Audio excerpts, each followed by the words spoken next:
बिस्मिल्लाहिर्रहमानिर्रहीम। 9th class new physics के हवाले से नई वीडियो के साथ हाजिर हैं और आज हम इंशाल्लाह यूनिट 6 ग्रेविटेशन और उसके टॉपिक्स को डिस्कस करेंगे। ग्रेविटेशन बेसिकली कहना चाहिए कि एक ऐसी ताकत है जो कि यूनिवर्स के तमाम कहना चाहिए मैसेस के दरमियान होती है और उसकी वजह से वो एक दूसरे को अट्रैक्ट करते हैं। ठीक है, यहाँ चंद एक मिसालें दी गई हैं कि एक लीफ है, लीफ का जो ड्रॉप है कहना चाहिए कि वो अर्थ की तरफ क्यों आता है, हर चीज़ जो है वो अर्थ की तरफ क्यों खींची चली आती है। ठीक है, और कहना चाहिए कि हम आप देखते भी हैं इस चीज़ को कि यानी कोई भी चीज़ है जो कहना चाहिए कि जो अर्थ से किसी फासले पर आसमान की तरफ हो वो ज़मीन की तरफ खींची चली आती है। उसके अलावा हम दूसरे सैयारों वगैरह को भी देखें, दूसरे प्लैनेट्स वगैरह को भी देखें तो वो अपने स्टार्स के गिर्द जो है वो घूम रहे होते हैं। उसकी क्या वजह होती है? ठीक है, तो बेसिकली ये जो जिस फोर्स के तहत ये तमाम चीज़ें खींच रही होती हैं किसी भी दूसरे मैस की तरफ, वो जो है वो फोर्स जो है ग्रेविटेशन फोर्स कहलाती है। इसको सबसे पहले जो है एक साइंसदान न्यूटन, सर आइजैक न्यूटन इसका पूरा नाम है, इसने जो है कहना चाहिए कि दरियाफ्त किया था। ठीक है, तो एक one of the greatest scientist था और इसका एक किस्सा भी मशहूर है कि सेब इसके सामने गिरा था तो उसने सोचना शुरू किया था कि सेब आखिर क्यों गिरा है, और उसके पीछे इसको फिर ये तमाम चीज़ें जो हैं नज़र आई हैं। उसके बाद जो है उसने कहना चाहिए कि ग्रेविटेशनल फोर्स को जो है वो दरियाफ्त किया है। ठीक है, तो यहाँ पर उसी चीज़ का जिक्र है। Sir Isaac Newton was one of the greatest scientist of the world. He made fundamental contributions not only to several branches of physics. एक ज़बरदस्त साइंटिस्ट था और ब्रांचेस फिज़िक्स की मुख्तलिफ ब्रांचेस में उसने काम किया, जिनमें से ऑप्टिक्स और मैकेनिक्स में ज़बरदस्त काम किया है, बट आल्सो टू एस्ट्रोनॉमी में उसका भी और मैथमेटिक्स में उसका बहुत काम है। ज़ाहिर है आपको पता है कि प्लैनेट्स के दरमियान जो ग्रेविटेशनल फोर्स है वो एस्ट्रोनॉमी से जो है वो बहुत ज़्यादा ताल्लुक़ रखती है। Formulated the laws of motion and the law of universal gravitation. Laws of motion तो हम इसके पढ़ चुके हैं। ठीक है, तो लॉ ऑफ यूनिवर्सल ग्रेविटेशन को भी इसने ज़िक्र किया है। ठीक है, और यहाँ पर जो है उसके एप्पल का जो है वो भी किस्सा यहाँ पर ज़िक्र किया गया है। ठीक है, तो अगर हम यहाँ जिक्र करें न्यूटन्स लॉ ऑफ ग्रेविटेशन को, ठीक है, तो उसका लॉ ऑफ ग्रेविटेशन बेसिकली कहता क्या है? Every body in the universe के अंदर हर बॉडी, हर मैस जो है अट्रैक्ट्स एवरी अदर बॉडी, हर दूसरी बॉडी को जो है वो अट्रैक्ट कर रहा होता है विद अ फोर्स, एक फोर्स के साथ, विच इज, ये फोर्स जो है which is directly proportional to the product of their masses. ठीक है, ये जो दो बॉडीज हैं जो एक दूसरे को अट्रैक्ट कर रही हैं, इनमें एक का m1 मास है, दूसरे का m2 मास है। ठीक है, तो इन दोनों मैसेस के जो है प्रोडक्ट को के साथ जो है वो डायरेक्टली प्रोपोर्शनल होता है, जिसको इस इक्वेशन से यहाँ जाहिर किया, F is directly proportional to m1 multiply by m2। ठीक है, अच्छा, and inversely proportional to the square of the distance between their centres. इन दोनों के सेंटर के दरमियान जो पूरा रास्ता है, जो पूरा फासला है, उसके स्क्वायर से जो है वो इनवर्सली प्रोपोर्शनल होता है, जिसको यहाँ इन्होंने जाहिर किया है। F is inversely proportional to R square. ठीक है, अच्छा, तो यही बात यहाँ पे बताई है और ये इसकी कहना चाहिए डेफिनेशन भी दे दी है। टू अंडरस्टैंड दिस लॉ हम कंसिडर करते हैं दो बॉडीज़ को जिनका एक का मास m1 है, एक का m2 है। The distance between their centres is r, जैसे कि मैंने बता दिया। अकॉर्डिंग टू द स्टेटमेंट तो हमारे पास आ जाएगा इनके दरमियान जो फोर्स एक्ट कर रही है वो है F, जो डायरेक्टली प्रोपोर्शनल है इन दोनों मैसेस के प्रोडक्ट के साथ, ठीक है। और यही फोर्स जो है, जो कि ग्रेविटेशनल फोर्स है, यही फोर्स F जो है ये इन्वर्सली प्रोपोर्शन है दोनों के सेंटर्स के दरमियान के फासले के स्क्वायर से। ये स्क्वायर याद रखिएगा, स्क्वायर भी है इसके साथ, ठीक है। तो जब हम दोनों इक्वेशंस को कंबाइन करते हैं तो हमारे पास ये इक्वेशन जो है वो खुलकर आ जाती है, ठीक है। अब ये चूंकि ये प्रोपोर्शन है, ठीक है, इसको इक्वेशन में हमने लेके आना है। तो जब भी हम किसी प्रोपोर्शन को इक्वेशन में लेके आए तो बीच में कांस्टेंट काम करता है। तो यहाँ जो कांस्टेंट काम कर रहा है वो है कैपिटल G, ठीक है। जो कैपिटल G जो है वो कांस्टेंट ऑफ प्रोपोर्शनैलिटी के तौर पर यहाँ काम करता है, जो कि यूनिवर्सल ग्रेविटेशनल फोर्स कहलाता है, ठीक है। द वैल्यू ऑफ G, तो इसकी वैल्यू जो है SI यूनिट्स में वो है 6.673 multiply by 10 raise to the power -11 newton metre square पर kg स्क्वायर।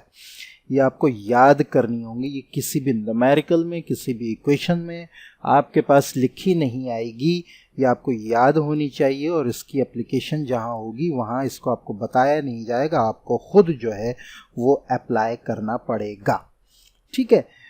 तो अब जैसा कि हम देख रहे हैं, हमें नज़र आ रहा है कि ये -11 में इसका जो मैग्नीट्यूड है वो माइनस की पावर में आ रहा है। इट मीन्स कि ये बहुत ही कम होती है हर ऑब्जेक्ट के दरमियान, हर टू मैसेस के दरमियान बहुत ही कम होती है, बहुत ज़्यादा। इतनी कम होती है कि जो दो मैसेस जो हमें दुनिया में नज़र आ रहे होते हैं वो एक दूसरे को फिर खींच ही नहीं रहे होते, बहुत कम होती है। इसकी वजह से वो दोनों अपनी जगह पर ही रहते हैं, ठीक है। लेकिन चूंकि अर्थ का मास जो है वो बहुत ज़्यादा है, सवाल ये पैदा होता है कि अर्थ कैसे खींच लेता है अपनी तरफ। तो बात उसकी ये है कि चूंकि मास जो है वो हमें पता है कि इसका अर्थ का बहुत ज़्यादा है, तो अर्थ के मास के ज़्यादा होने की वजह से ये फोर्स बहुत ही ज़्यादा बढ़ जाती है, जिसकी वजह से अर्थ जो है इसी तरह दूसरे स्टार्स जो यूनिवर्स में मौजूद हैं वो एक दूसरे को बहुत ही ज़्यादा क़ुव्वत के साथ खींचने लगते हैं, ठीक है। हमें पता है कि मास के प्रोडक्ट के साथ फोर्स जो है डायरेक्टली प्रोपोर्शनल। तो चूंकि अर्थ का मास इसी के साथ स्टार्स का मास जो है बहुत ही ज़्यादा बढ़ जाता है, जिसकी वजह से अल्टीमेटली जो फोर्स है वो भी बहुत ही ज़्यादा बढ़ जाती है और दूसरी चीज़ों को अपनी तरफ खींचने लगती है, ठीक है। अच्छा जी, अब यहाँ इन्होंने बताया है कि ये this is very small value, G remains constant everywhere, ये हर जगह कांस्टेंट रहता है। तो यहाँ आइजैक न्यूटन के बारे में थोड़ा सा बता दिया था, यहाँ demonstration of Newton's law of universal gravitation बताया गया है। The pull of the gravity changes the path of the moon around the earth, ये जो अर्थ है इसको खींच रही है और इस दोनों मैसेज एक दूसरे को खींच रहे हैं, ठीक है। तो अर्थ ने जितना मून खींचा है, होना ये चाहिए कि ये स्ट्रेट अपने रास्ते पर चलता रहे according to the first law of Newton, ठीक है, Newton's first law of motion. लेकिन ये अपना पाथ चेंज कर लेता है मून इसकी ग्रेविटेशनल फोर्स की वजह से, ठीक है। अच्छा जी, आगे आ रहा है we do not feel the gravitational force, ये सारा तो बता दिया। अच्छा, अब यहाँ पे बताया है कि हमने यहाँ कैपिटल G को पढ़ा है, लेकिन एक स्मॉल g भी वैल्यू इस्तेमाल होती है जिसको हम कहते हैं एक्सेलरेशन ड्यू टू ग्रेविटी। इससे पहले हम इसको डिस्कस भी कर चुके हैं, ठीक है। तो कैपिटल G जो है वो जाहिर करता है ग्रेविटेशनल यूनिवर्सल ग्रेविटेशनल कांस्टेंट को, जिसकी value 6.673 multiply by 10 raise to the power -11 newton metre square पर kg स्क्वायर है। जबकि स्मॉल g जो है वो एक्सेलरेशन ड्यू टू ग्रेविटी को जाहिर करता है, जिसकी अमाउंट 9.8 मीटर पर सेकेंड स्क्वायर है और उसको आमतौर पर 10 मीटर्स पर सेकेंड स्क्वायर के तौर पर भी जाहिर किया जाता है, ठीक है। ये चीज़ यहाँ पे बताई गई है कि ये जो है यूनिवर्सल ग्रेविटेशनल कांस्टेंट है, जबकि ये एक्सेलरेशन ड्यू टू ग्रेविटी है जो डिटरमाइन करता है ग्रेविटेशनल फोर्स एक्टिंग पर यूनिट मास, ठीक है, जिसको हम कहते हैं F is equal to mg, ठीक है। इसके साथ हम जाहिर करते हैं। तो ये ग्रेविटेशनल फोर्स है जो कि एक्ट कर रही होती है पर यूनिट मास पर, ठीक है।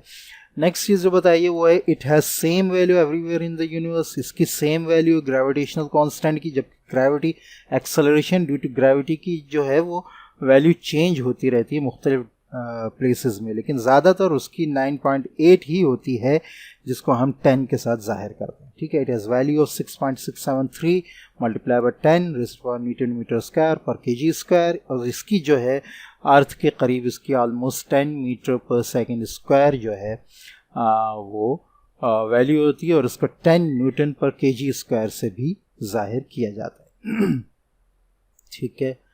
आगे कुछ की पॉइंट्स बताए हैं तो उनको भी डिस्कस कर लेते हैं। Gravitational force has following characteristics, it is always present between every two objects because of their message, ये हर दो मैस के दरमियान मौजूद होता है, जाहिर नहीं हो रहा होता। उसकी वजह यह है कि इसकी वैल्यू बहुत बहुत बहुत ही कम है।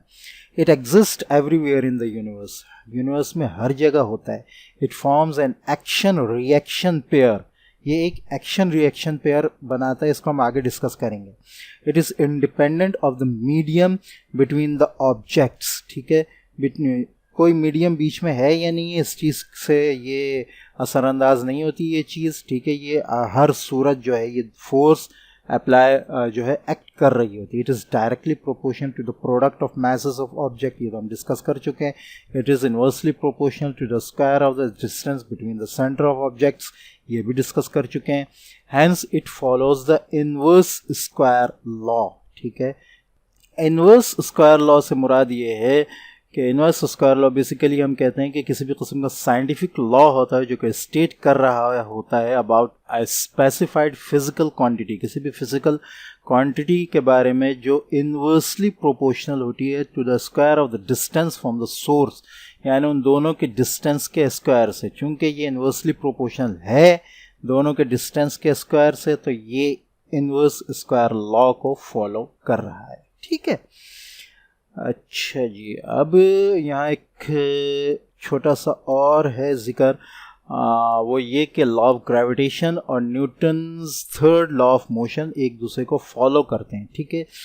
तो यहाँ इसका भी जिक्र बहुत ही ज़्यादा ज़रूरी है ताकि साथ के साथ ये टॉपिक जो है वो हो जाए। इसके बाद नेक्स्ट हमारा टॉपिक जो है वो ग्रेविटेशनल फोर्स होगा नेक्स्ट क्लास में, ठीक है। तो according to Newton's law of gravitation every two objects attract each other. अगर हम देखें तो ग्रेविटेशनल फोर्स जैसे दो हैं, ठीक है, दो ऑब्जेक्ट्स हैं, वो एक दूसरे को जो है अपनी तरफ खींच रहे होते हैं, ठीक है।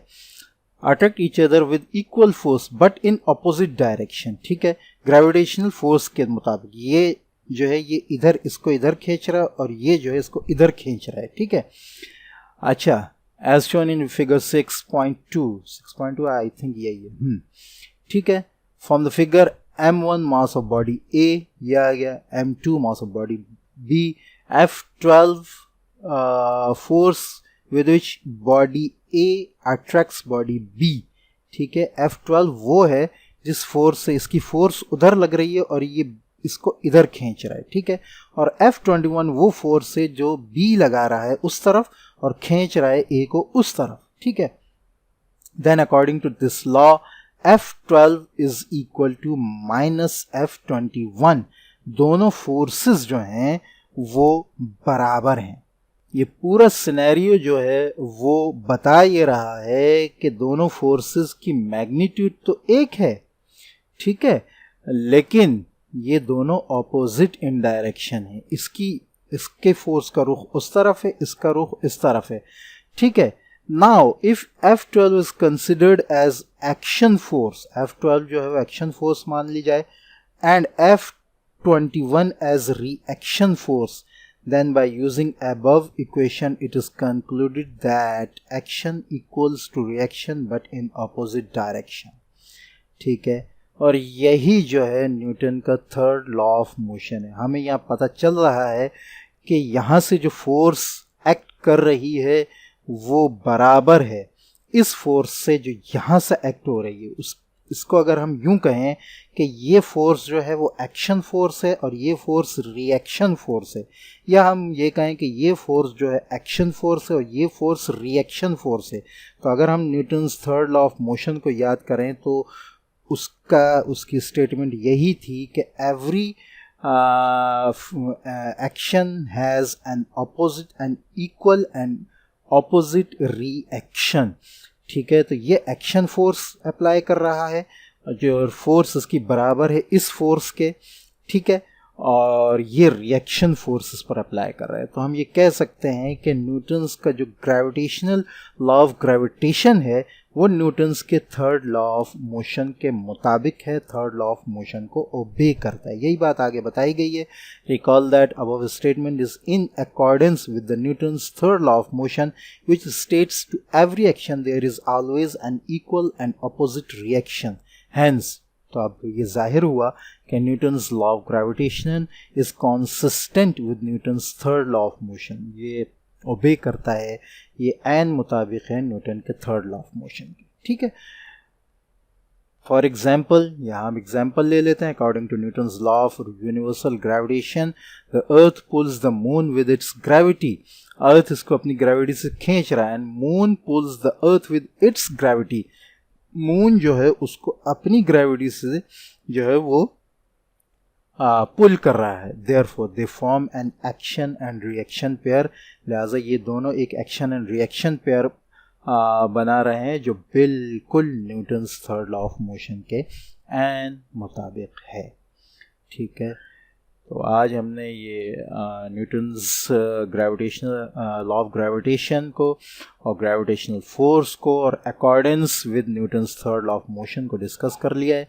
नेक्स्ट इंशाल्लाह हम ग्रेविटेशनल फील्ड को डिस्कस करेंगे। तो मिलते हैं नेक्स्ट वीडियो में, तब तक के लिए इजाज़त। अस्सलामु अलैकुम व रहमतुल्लाहि व बरकातुहू।